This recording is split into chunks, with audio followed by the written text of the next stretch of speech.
Amadou Dia Ndiaye nag benn ndaw la voilà bu dëkk fii Thiès voilà màggee si benn koñ bu rukkee sax laay wax. voilà ñu koy wooyee xel-xel yi. ñu koy wooyee. xel-xel yi.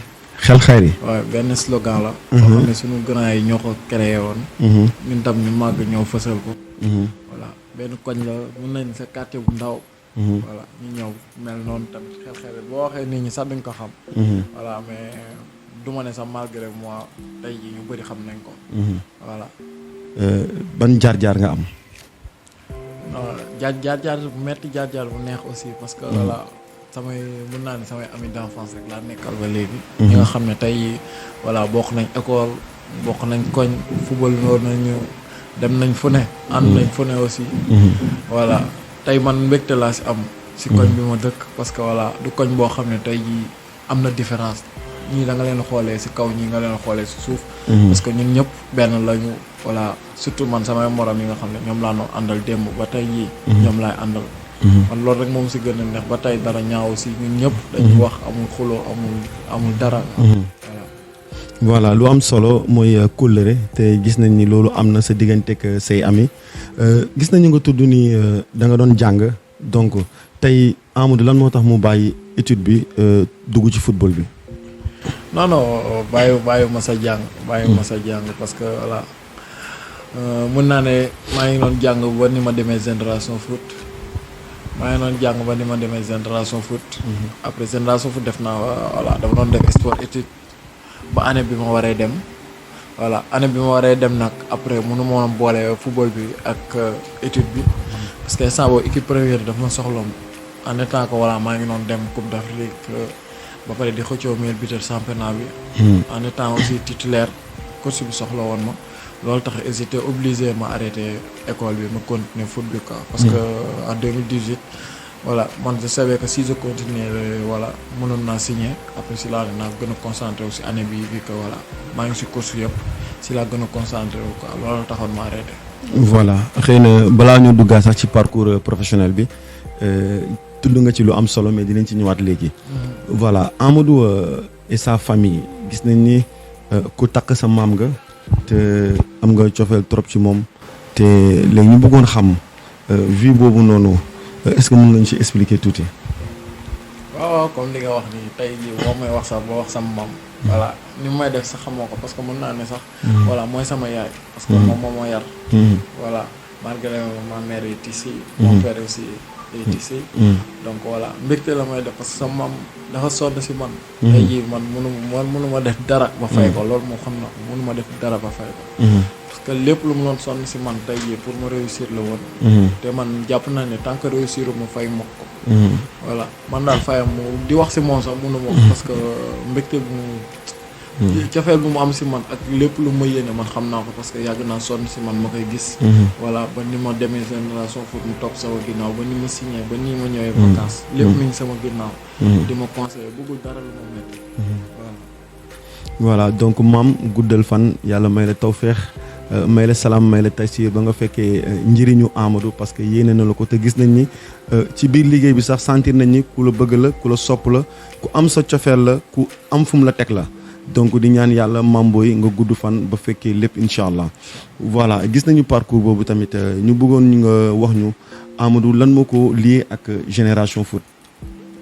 waaw génération foot nag li ma lié ak ñoom avant génération foot am na fu ma jaar. foofu mën naa ne sax ñoom ñoo ma formé. voilà muy école de football cité Maurice Pilot. dirigé par Pape Seyd Sarr. voilà foofu daal la tàmbalee foofu laa defee sama lépp. voilà foofu laa tàmbalee ba ay test amoon. fekk maa ngi doon entraîné koñ bi ma dëkk Casa Africa. léegi sama papa nag moo dox lépp. sama papa moo dox lépp parce que fekk na ma terrain ne ma kañ ñu dem Seneps. dafa am ay test génération foot ma bañ. parce que bëgguma woon dem parce que jour boobu dañoo amoon match amical. ñaari koñ yi. ñu amoon match amical en cadet. et je voulais jouer. léegi moom mu forcé ma mu wax après ma insisté ma nit ma ne ko du ma dem wax ma ne ko d'accord ma mujjee bàyyi. xam ne mënuma xëccoog moom si laa demee. voilà far yàlla nag yàlla dogal lu muy dogal gars yi recrutement. yóbbu ma Génération Foot ma def une semaine je crois. après lépp jàll si yoon gars yi mujjee ma téye foofu. voilà. sa entrée biir Génération Foot ndax da nga ñëw rek bokk ci équipe bi wala dafa jël temps wala nan nga mën a def tey ba ñëw imposer sa bopp ba bokk ci ñi nga xamante ne tey joué nañ championnat bi ba jël ci meilleur joueur. Bah au début c'était pas facile parce que ba may dem Génération Foot xale laa woon parce que man jaar naa catégorie yëpp. parce que minime laa commencé parce que j'étais parti en 2013 2014 je crois. année bi may dem si la ñu inauguré centre bi. en même temps année boobu ma dem nag si laa nekkee minime. après j'ai fa cadet. c'était pas facile mais tubaab bi. dafa nekk muy Olivier Perrin. moom daf ma bëggoon te daf ma gëmoon. alors que man xaw ma ko woon. en tant que man dama doon jouer rek man le plaisir bi nga xam ne moom laa si doon amee mooy. voilà chaque match may dugal di dugal man nag dama doon dugal. mais moom tubaab bi bii ma doon dugal yëpp mi ngi ko doon bind. di ko compter. année boobu nag sama première année si la marqué woon 54 bi yooyu nga doon dégg. gars yi nag xamuñu woon la moo xew mais ay match amical la woon rek. di dugal ba saison bi jeex. mu totaliser ko après wax ko si benn interview. affaire boobu jëm kaw. mais c'était pas facile. Voilà, étant jeune, il a marqué 54 buts lorsqu'il était au centre Génération Foot. Et c'est important, un gars l'a suivi, qui est Olivier Perrin, l'un des coachs de Génération Foot.